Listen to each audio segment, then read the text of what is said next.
This is a Care Chronicles podcast episode with Emma G.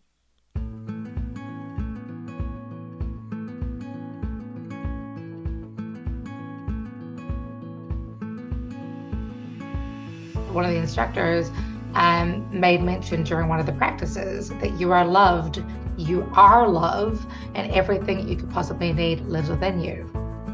But I think, as Einstein says, adulthood is adulthood is the child getting taught out of you,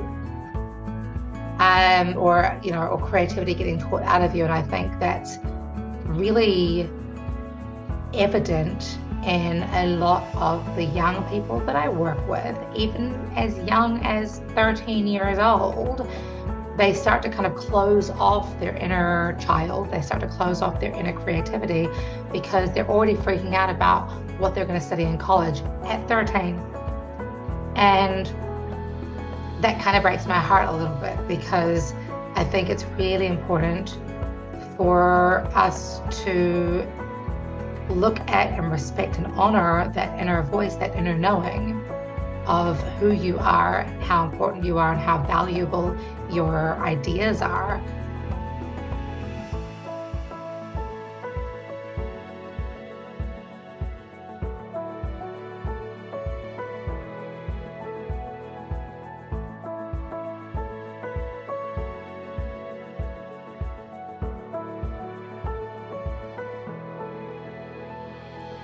You're listening to the Care Chronicles, a podcast about self-care, healthcare, and everything in between. I'm your host, Trisha Coyote. I'm a board-certified music therapist, and I'm currently pursuing my master's degree in mental health counseling. I'm also a creative, multi-passionate, nature-loving, many water sign forever student.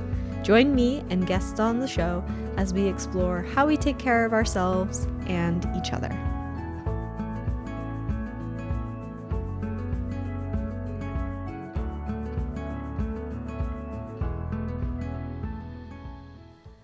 Welcome back to the Care Chronicles podcast. Thank you so much for choosing to be here with me today and to listen to my conversation with Emma G.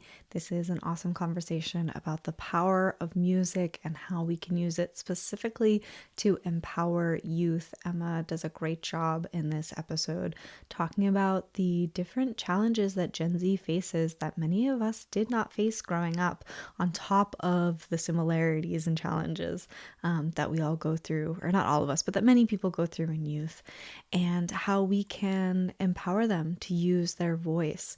And also she shares some tips for how we ourselves can use our voice and engage in songwriting for our own growth and wellness. So I hope you enjoy this episode with Emma G, and I'll see you on the other side.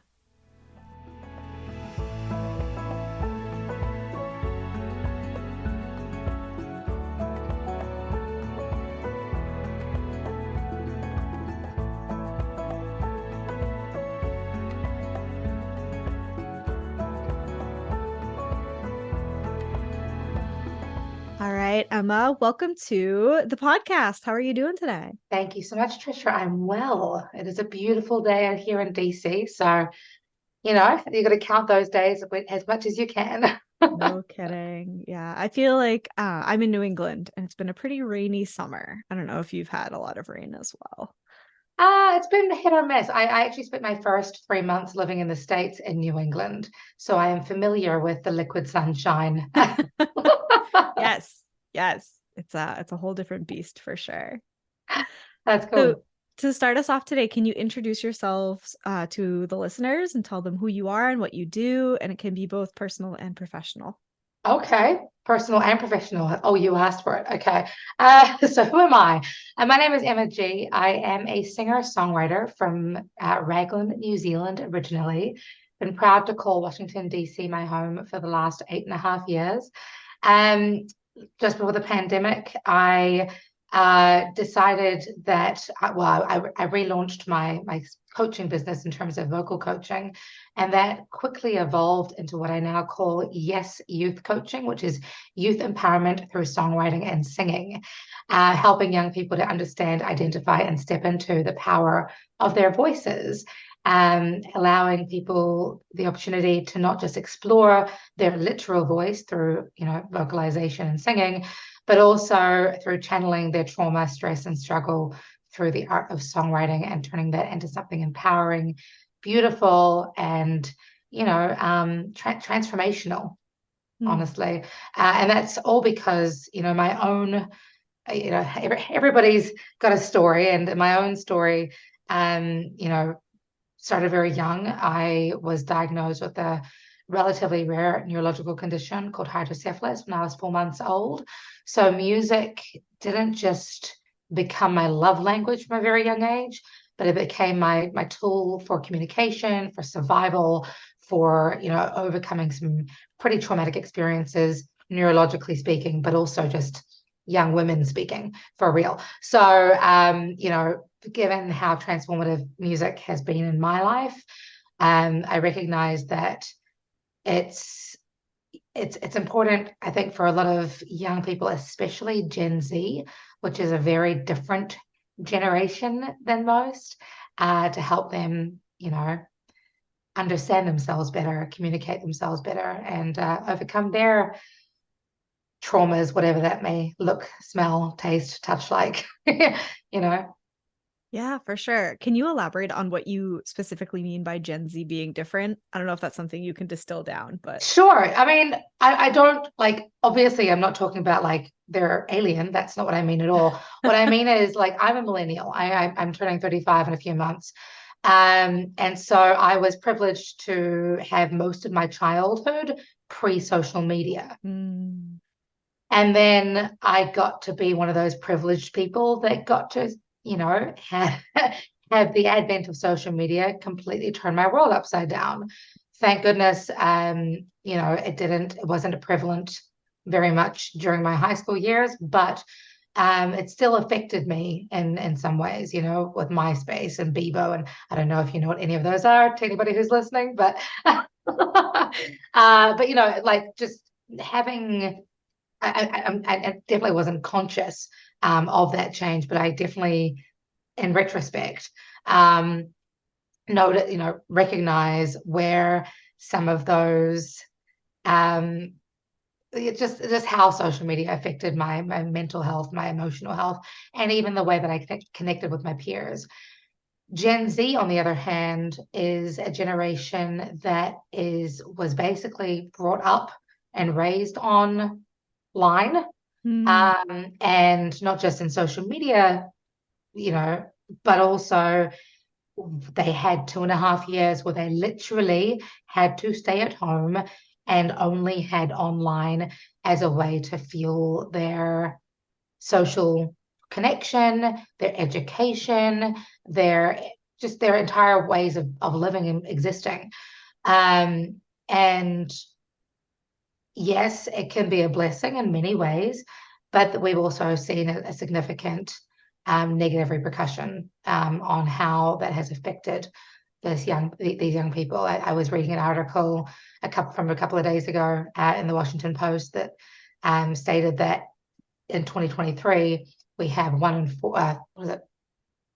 in four young teenagers who are significantly struggling with their mental health.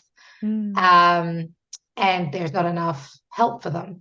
So, they're not just built different, they've been raised different, and we need to look after them and foster them and coach them and mentor them and help them recognize their awesomeness in different ways than Yeah. we have ever had to do before. Yeah. Yeah. Yeah. Oh, I love that. And so important, like you've said, to help them find their voices, do that in an empowering and positive way. I work at a therapeutic day school for kids grades 1 to 12. So I'm Wow. right there with you. I get it. I see what you're talking about every day. And it is a challenge, and they are navigating it as best they can. And it's up to us to help give them the tools that we're finding, because we're learning about this digital age alongside them, right? Yeah. So that's a challenge in itself as well. So thank you. Mm. Thank you for that, for saying that. Of course, of course. No, hats off to you. It's interesting. I mean, I'm sure you've seen a significant change over the years. I don't know how long you've been doing the day care for. But I've been teaching now for going on 18 years, Yeah. for a whole range of age groups. And it's staggering. Um, the shift I've seen not only in how many young people come to me and just say they want to be heard. They Mm, can make all the noise in the world, but they still don't feel like they're being validated, acknowledged, understood, or just basically heard, which is heartbreaking for me. And then of course there's all the educational components that come into it with regards to young people don't always learn best on computers. And because we have everything digitized these days, it's so easy to get distracted. Therefore, when we teach people, we need to make sure that I think, this is just my opinion and my experience, but I believe it's really important that we don't try to rebuke the changes, but kind of quite try to incorporate them into how we're developing their educational skills. yeah. Yeah, for sure. I definitely experienced that too. Some students who I had who did really well when online Mm, learning, sorry, took place, and some students who, um, yeah, we had to make leaps and bounds when we were back in school to try and yeah, get back to where we had started I'm pre-COVID. sure. So, yeah. Is there something in particular that really draws you to that age group, other than like it's different and um, I guess I'm trying to make my question different this time because in my head it's different. But you know what I mean? Like, what inspires you to want to work with teens? Because some people like that is so intimidating. And I'm with you. I love working with teens. So, what inspires you to do that? I think the answer is in the question. So many people rebuke against working with teenagers because they're the troubled area, and or troubled age rather. And I remember being one of those troubled teenagers. Mm. Um, yeah, I think it's okay, well, okay. Let me simplify this answer. It's a couple of things. One is, yes, I remember being that teenager that was going through all kinds of horrendous experiences, not just from the neurological standpoint of brain damage, and recovering from brain damage, but also, bullying. I was one of a handful of people of color in my social group. Therefore, it came with, even in New Zealand, it came with a range of fun insults and bullying tactics. I've always been very muscular. Some of my body type was always mocked in some way, shape, or form. Um, but also everything else that comes with being a young woman. I was an early developer. I was abused for the first time when I was 5, and then again when I was 12, and then again when I was 15. And there's a pattern here. And then of course there was everything else, losing my friends to unaliving themselves, losing friends to drug addiction, losing friends to health complications. It was just trauma. As much as we like to think that young people don't experience those things, I'm sorry, it happens. It's not just something we see on television. It's something that a lot of our young people experience on a day-to-day basis, and they don't know how to understand it, let alone communicate about it. So, because of my own experiences, I want to do all I can to help build a more resilient, powerful next generation as part of it. And I do that not just through coaching, but also through my songs and my performances and the keynote speaking that I do. Um, but it's important for me that we recognize that, as difficult as we may paint the pubescent and prepubescent years as being, those are the years that shape the rest of our lives. Mm. And I'm really sick to death of so much of our world seems to be caught up in this reactive mindset when it comes to fixing the problem once it occurs, Yeah. as opposed to being proactive about how we can set some foundational tools that help our young people be strong, resilient, powerful, and safe. Yeah. 100%. Yeah, I'm with you. So when people come to work with you, what does that look like? I know you touched on like a couple different things you do, but like getting down to it, what does that look like? It depends. And I say that because working with me can working with me, if it's one-on-one, it's going to be different to when I'm working on it with a group. When I'm Mhm. working with a group, it's going to be different working online than it is in person. What I will say is that, contrary to most, I think, Western approaches to teaching, I gained my teacher qualification in New Zealand. If Mhm. anybody knows anything about New Zealand, you'll know that we have our Indigenous people, Maori, as well as our, the Pākehā population and everybody else who lives there. It's a beautiful country, and it's rather, diverse in ethnicity. However, because New Zealand has such reverence for its Indigenous people, and I should preface, I'm not Maori. My father was from Fiji, but still cut from the same cloth, so to speak.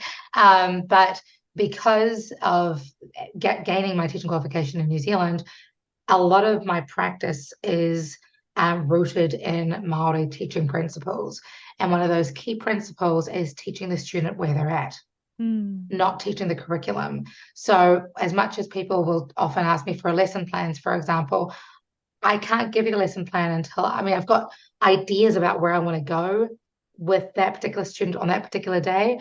But, it's almost like a Montessori way of looking at it. You want to sort of be led by the student in terms of where they're at on that particular day, where they're at with their cultural backgrounds, where they're at with their familial backgrounds. You've got no idea where the kid's coming from, whether they witnessed their parents having a fight the night before, or whether one of their parents went to jail. Mhm. You just don't know. So, yeah, I mean, the approach, and of course, I don't just work with, really dangerous young people. Sometimes I had one of my first clients here in the States, was working with me to help her write an album so that she could apply for college. And she ended up going to Leeds to work with Paul McCartney, for example. So, Nice. but again, it's a very different experience. Yeah. Somebody else who's not experiencing that on a regular basis. So, working with me, I can tell you, the key element that is consistent throughout all of my coaching sessions is that I do have a number of guiding principles. The first being that whenever we work together, it is 110% safe. Nothing the child tells me will go any further than between us unless they are at risk, whether they're, suicidal, in danger at home, or, posing a risk to somebody else. So, that in and of itself really helps young people to feel like they can let their guards down a little bit. Mm. And then the second part is that, there's no judgment when working with me. I don't laugh at my clients at all. I'm here to celebrate, honor, and grow with you. And on that token, I ask that my clients don't actually look at me as their teacher or even as I don't know, coach. I ask them to look at me as if I'm like their big sister or Mm. auntie, because I'm here to grow with them, learn from them, learn with them. They'll teach me things, I'll teach them things. And that's, I think, a more empowered way for young people to take ownership of their learning and Yeah. journey. Yeah. Yeah, I have seen a shift in the mental health space too for clinicians instead of like trying to see ourselves as the healer in the situation, really empowering the client to self heal. And we're there Mm. to guide and provide support, but ultimately really empowering them to um, do what they need to do to be on that journey. And I even once at a conference heard a clinician giving a presentation, and she referred to herself as something along the lines of the friend who accompanies the client on the journey to self-actualization. And I was like, well, that's a lot to put on my resume. But yes, I'm totally with you that that's what it feels like. Well, I often reference, I went to a yoga retreat back in 2018 in Barcelona, and there was one of the instructors made mention during one of the practices that you are love, and everything you could possibly need lives within you. Mm. But I think, as Einstein says, what was it? Adulthood is the no, what is it? Adulthood is the child getting taught out of you, Mm. or creativity getting taught out of you. And I think that's really evident in a lot of the young people that I work with, even as young as 13 years old. They start to kind of close off their inner child. They start to close off their inner creativity because they're already freaking out about what they're going to study in college at 13. Mm-hmm. And that kind of breaks my heart a little bit because I think it's really important for us to look at and respect and honor that inner voice, that inner knowing of who you are, how important you are, and how valuable your ideas are, and that let that kind of run the trajectory of your life as opposed to, oh, mum and dad want me to do this, which is there's no harm in that. I'm not saying that pleasing mother and father is a bad thing, but there is so much more opportunity available to us in the 2023, 2024 than we could have even begun to fathom 3 years ago, 5 years ago, 10 years ago. So I yeah, trusting that inner voice and trusting that inner guidance. And music does that. Songwriting does that. It taps into our self-knowing so powerfully. It's amazing. Mm. Yes, so one of my favorite things about inviting students into the music therapy space at school is it is a creative space. And I also like to go in without a definitive plan and kind of let them lead where they want to go creatively and do what they want to do. And one of the beautiful things about music in the moment is that once it happens, or as it's happening, we're both taking musical risks. We're both being vulnerable. We're trying different things. We're doing nonverbal communication a lot of the time. So this is like pre-songwriting. And once the Mhm. music happens, it's done. They don't need to be attached to it. Like that moment can exist in the past and we can benefit from it. But if they don't want to touch on that again, they don't have to. So the difference in songwriting is when they have like a really profound moment within the music, they can build on that and take it with them, which is amazing. Yeah, I don't know if you want to add to that. Yeah, no, I love that so much. From my experience, so throughout the entirety of 2023, I've been releasing a new single every month. Um, the intriguing part, I mean, people are like, oh, that's crazy. No, because by the time I was 19, I've written over 500 songs. So the thing about my release strategy this year is that every single song that I have released or am releasing is a song that I wrote in my teen years or early 20s. Cool. And so to your point, yeah, like when you write the musicality down, you can sort of put it aside and let it be. And okay, I've gotten that out of my head or out of my system. Great, we can put it to the side and move on. What I have found has been intriguing is that when I'm reflecting on these songs that I wrote as a 13, 14, 15-year-old girl, I can still learn something Mm. from those words. I can still remind myself, oh, shoot, I went through this back then. Let's not repeat that mistake. Mm-hmm. Or this is the lesson I learned this, in this particular time. How can I apply that to either how I'm living or how I'm interacting with people around me or how I'm teaching for real? Yeah. And I know from experience that often songwriting, at first, singing your own songs or singing your own lyrics can be intimidating, but as time goes on, you get that confidence and that empowerment and that, I guess, firmer identification with what you've written, and Mm, to watch the progression of people's voices, like their literal voices over time, gain ownership over their story is 100%. really amazing to watch. Yeah. Yeah, yeah. And I think so you're right. It's incredibly vulnerable work. However, I often refer to music and creative expression as kind of like a security blanket Mm. because we have creative license, right? Mhm. There, yes, you can be super honest and super vulnerable and super, oh, where did that come from? But if you are to perform that or record that, there's still an opportunity for you to, kind of allow yourself permission to tell people, oh, that was just, it was only because I said it because it rhymed or whatever. But even though you're still speaking your truth. So Yeah. I don't know. And just, yeah, the way that creativity affects us, I think there's some really beautiful opportunities for us to be powerful in that vulnerability. Yeah.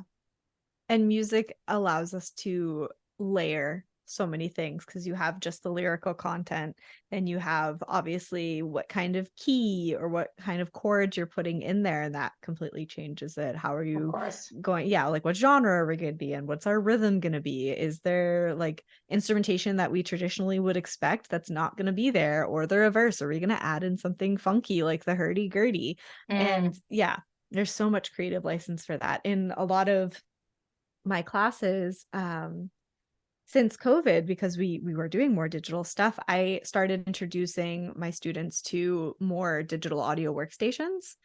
And some of them it was like very intimidating, but other ones they loved being able to layer all these different things to create something on their own. So yeah, music allows us to add so much depth in different mm, ways if we want to.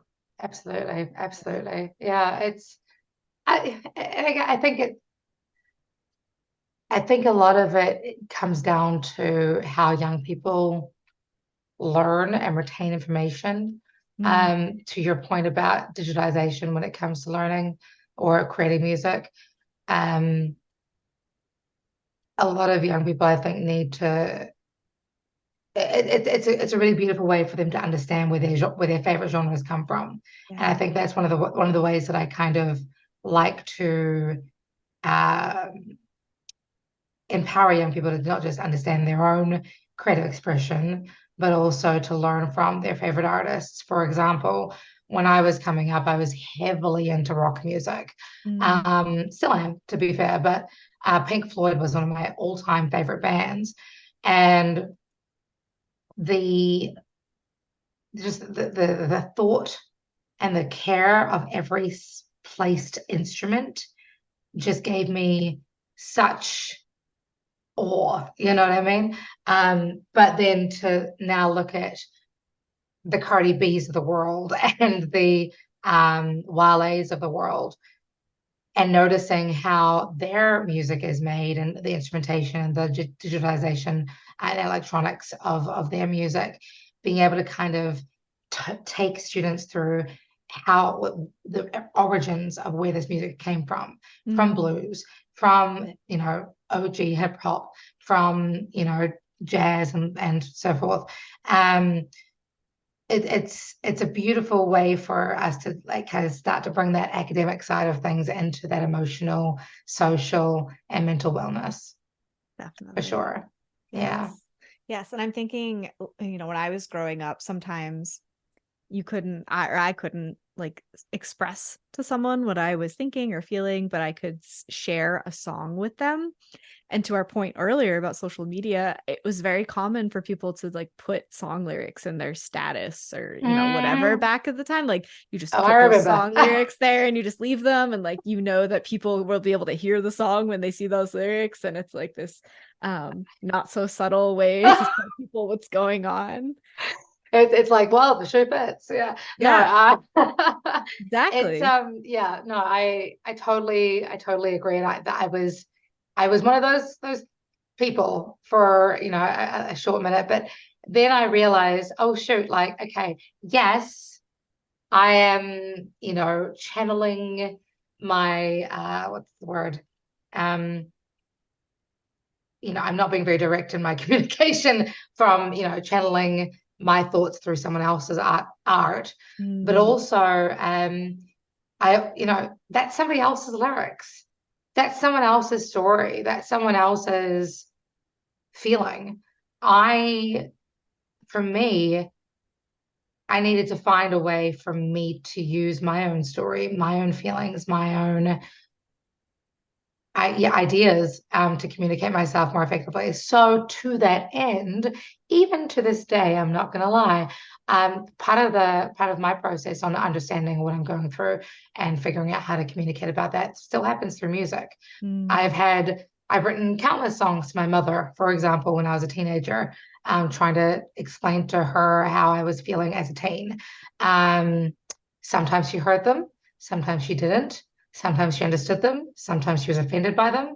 But at least there was that opportunity for us to connect and understand each other a little bit more. Even to this day, a couple of years ago, I wrote a song a day for 31 days straight. And in that process, I think it was day 4, I ended up writing this song called Faith in You, which I realized halfway through that was a song to my now fiance about how I want to actually give this whole love thing a go. And, he was the first person to hear the song. It was the scariest 3.5 minutes of my life. But it's still a way for people of all ages to communicate. We don't need to just quote Nine Inch Nails and Pink Floyd and Aretha Franklin in order to, you know, let music um, define us. yeah, yeah. So, for those listening, what advice do you have for them on starting their songwriting journey? Or do you have any tips for them on how they can take what we're talking about and apply it to their lives? Course. Yeah, I actually have a 9-step guide I can send people if you're interested. Cool. They can hit me up on my website, emmagmusic.com, and just, send me a message saying 9-step guide, please, and I'll send that over. But a lot of the basics of the songwriting process I have found have revolved around one, getting out of your own way.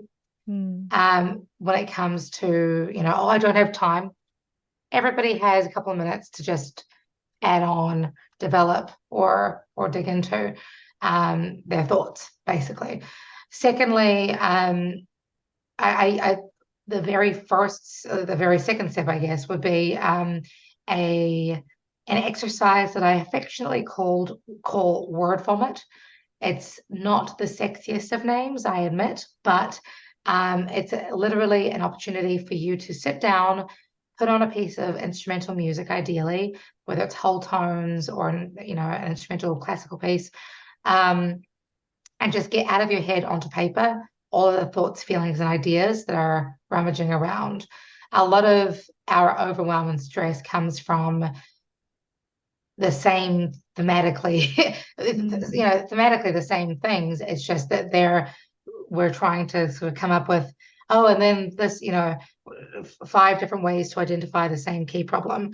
But if we give ourselves permission to kind of get it out of our heads onto paper, not only can you, again, put it on paper and get out of your head, but now you can start to identify the key themes that are happening.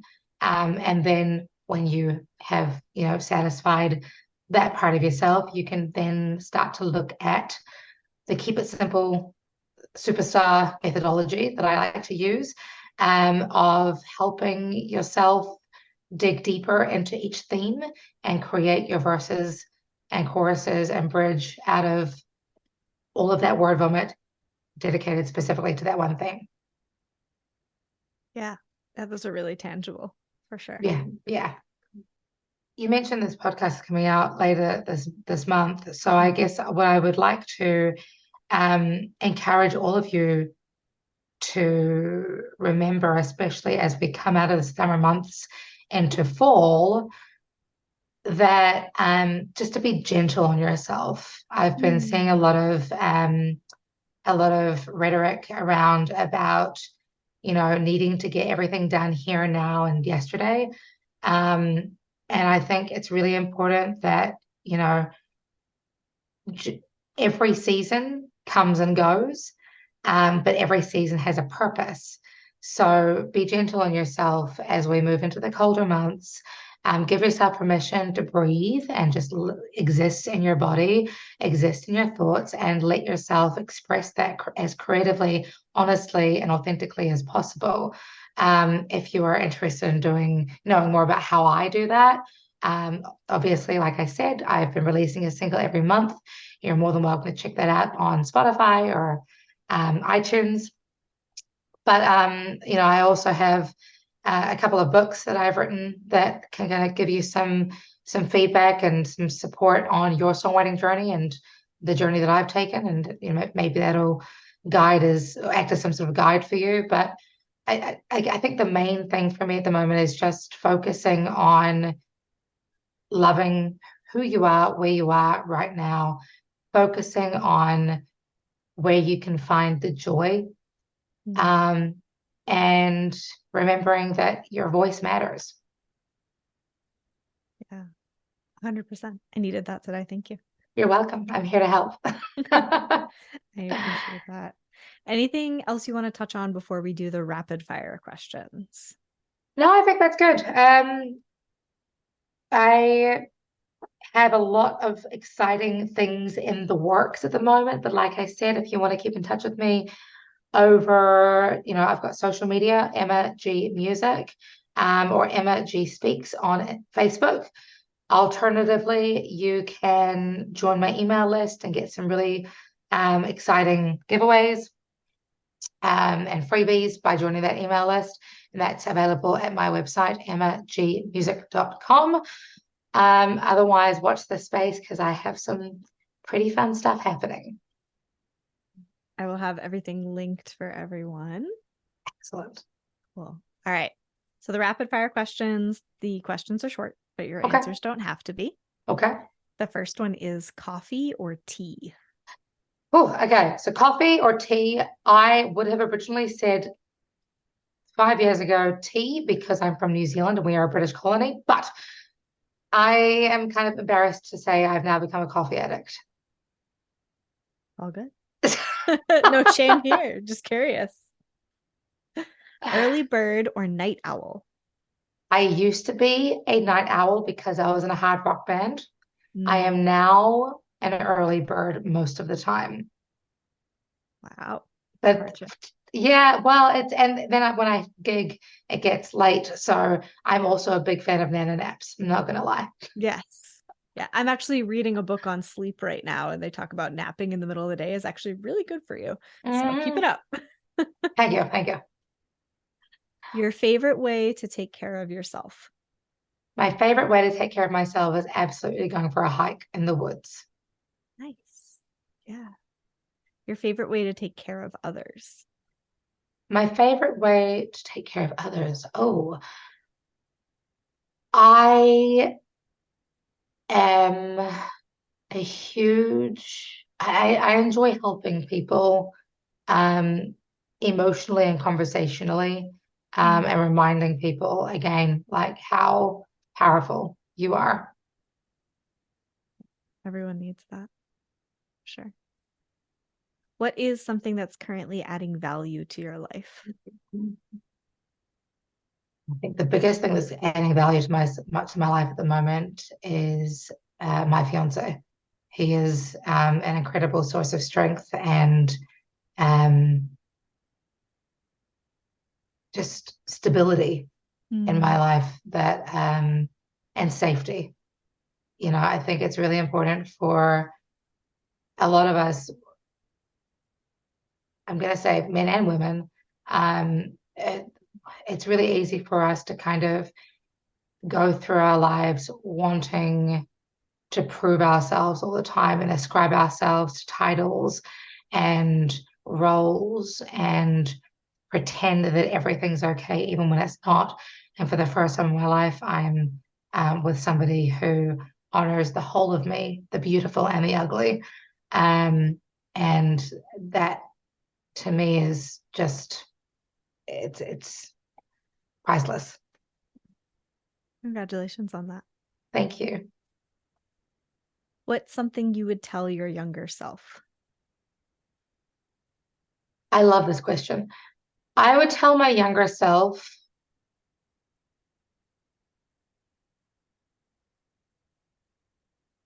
that life is not about what we go through, it's about what we grow through. And that every crappy experience that I've endured is leading up to something powerful beyond my imagination.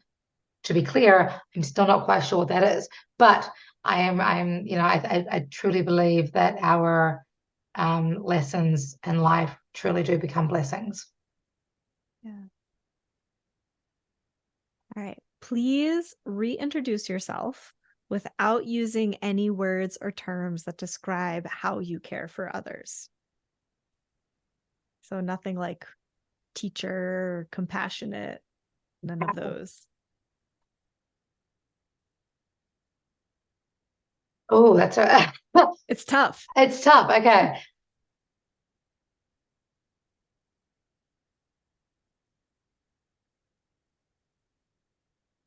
My name is Emma G, and I am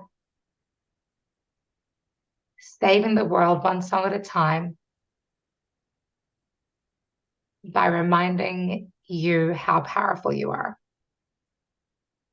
Is that how you take care of others? Shoot. It's tricky. Okay. I'm used to like being asked, without labels. Okay, Yeah. so Do you want me to give you my example? sure. Would that be helpful? Yeah. Okay. I'm Trisha. I'm a creative, multi-passionate, forever student. I am a quadruple water sign, and I host this podcast. Okay. I am Emma G. I'm a singer, songwriter, musician, entertainer. I create, I play, I love, and I am a cat mom. Well done. Thanks for giving it another shot. Of course. All right, last question, and you touched on this, is how can the listeners find you and connect with you? Is there anything else that I can link them to find you? Absolutely. So, best way to find me is Emma G Music on most social media, except for on TikTok, I'm Emma G Speaks. And on Facebook, I am also Emma G Speaks. You can also subscribe to me on Spotify, iTunes, and Amazon Music as Emma G, though I should note that I am the brown Emma G. There is a light and brighter with the same name as me, and she is far more hip hop and R&B than I will ever dream to be. Unfortunately, I wish I was as cool as she is, but one day. You'll collaborate or something. I see it Maybe happening. Emma G squared or something. Yes. You heard it here first. Awesome. Well, thank you so much for coming on the show and taking time to talk to the listeners and share your story. Thank you so much, Trisha. Appreciate you.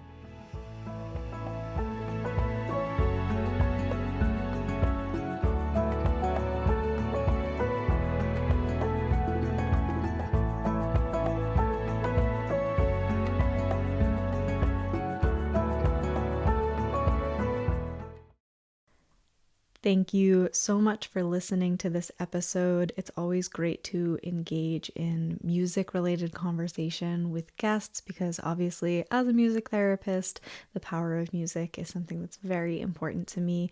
And it's amazing to see all the different ways people use music to help each other, whether that's through performing, music therapy, coaching, songwriting, all of the above and more.